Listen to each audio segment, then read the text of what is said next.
Talafatu Telefola Radio Samoa le nei fo i taeao, o tala o le nei fo i asolua. Ele o toi mamao ta tala le fai totoa e toi fo i ai faipule Aukilani le pale mene, e au noa ma le faanofoesea. Faapea ai le toi o mai o le pale mia i Aukilani. O le ua faamaunia mai e le fofonga le maota, Trevor Mallard, le toi vaavaai e sui le tulafono o loo faatonu inai, so o se faipule alu atu i le maota mai vaenga o New Zealand o loo i le lapata inga vaenga tolu. E ta tauna faanofoesea mo le lima aso, ma faatali le faaiʻuga e negative siaki o le Koviti i so o se taimi e o atu ai i Wellingtone.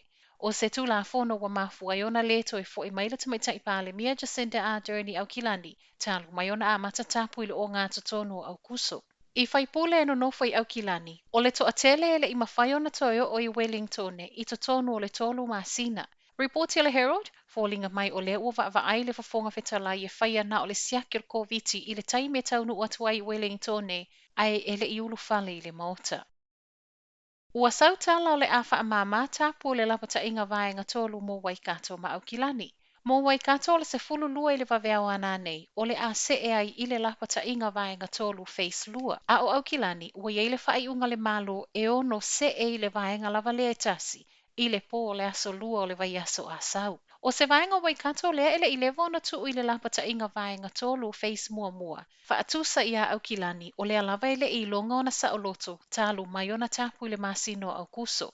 O le whaiunga foe ua whailoa mai mo Aukilani, o le a fua lava i lunga o fautuanga ale soifua malolo ina le vaiaso a sau, e pei ona saunole minstyle Koviti Chris Hipkins. O le sau o lea whaaiunga na nafi i le afiafi o le umai leo na whailoa mai o cases fo i le community e se lau ono sfulu malelua, ma o le se lau lima sfulu ono o i latou nei o tangata Aukilani. I so engalo o atangi ai, e ono alu i lunga i le lua se lau cases i le aso i le masina le nei o Novema, pei ona saunol te maitai pale mia Jacinda Ardern. Ele i umi se taimi na vai le whaasalaunga mai le malo na nafi, ai sautala o le whaapopoleina o tangata so e whaapitoa i totono New Zealand. I le whaiunga wa manao i eile malo e tuu Aukilani i le lapata inga vaenga tolu face lona lua, mai le aso lulu o le vai aso fou. O le lapata inga vaenga tolu face lona lua, o le atatalai nofoaga faitele, o pisi nisi, ma whao popo le whai numero o tangata i ma whaiona whaatasitasi i whafo fale, i le luas fulu ma le lima. E se mai ia Aukilani ma vaenga Waikato, e le o iai se suinga i le lapata inga vaenga lua mo isi uma vaenga o New Zealand. Ua toe maua e leo le toa lua lea na sosola e se manofuanga faanofoesea i Aukilani. Lua aso talu ona paso leo e su e la ua nei. Ma e tuu fantasia telefo ua toe maua le tama, ma ua toe awina atu nei i nofuanga faanofoesea. O le tamai whapena maua mai se poloka leo na whaia i Aukilani si sifo ana nafi. O le isi tangata e toa lua iai o le tina, ma o ia e le o moomia le toe fo i nofuanga faanofoesea. Ua whaamaunia mai ai fo i le pūlenga o nofuanga faanofoesea o loo whaawau nei so e suenga pe whaafewhea o na sosola ese. Ua tāpunia mo se taimi letu maule child care i se sifo Aukilani, i le mai a whaamaunia wa maua se tasi o faiaoga le Koviti. O le Living and Learning Family Centre I Henderson, ua sautala e le o iei se isi ese ua afia, e au fiai ma le whanawiti sai totono le afu le ana wa ai le faiaoga ua afia le whaamai. O child care po o haonga Amata nei o loo tatala pe i lalo le lapata inga vaenga tolu face mua a Aukilani o loo iai.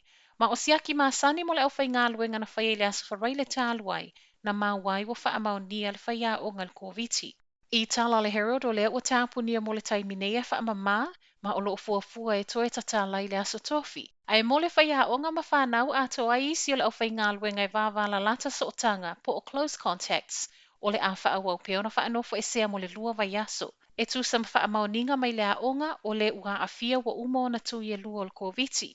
O loo fautuaina i lātou iei whanawiti a o ngai le aonga Amata e whaafsota i le Healthline pe a Amata whaalongo i nā ungo le fulu.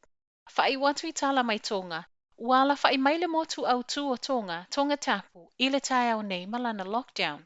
O le se fulu lua i le pōna Amata tapu ai Tongatapu i le mai a mau o le case whaamaonia i lea motu. O le tangata na whai malanga atu i New Zealand me le whai ngā malanga na tu ua kalai estete i le aso lulo le vai aso tāluai. Lea ua mafua o na whai tapu a Tongatapu, ma o lea pāsese ua umao na tu i lua o le Koviti. Tapu ni ai a onga, le ai ni lotu, tapu ni a kalapu o lo o inuai ava, Ma whaasā so o sei tu ai ngā whaatasinga mō Tongatapu, vānga nā ai au nanga tā ue te talapea. O le lockdown na Tongatapu ua whaia nei o loo fuafua e o atu i le aso sā. Tala nā mo le nei tae au, manuia le nei aso.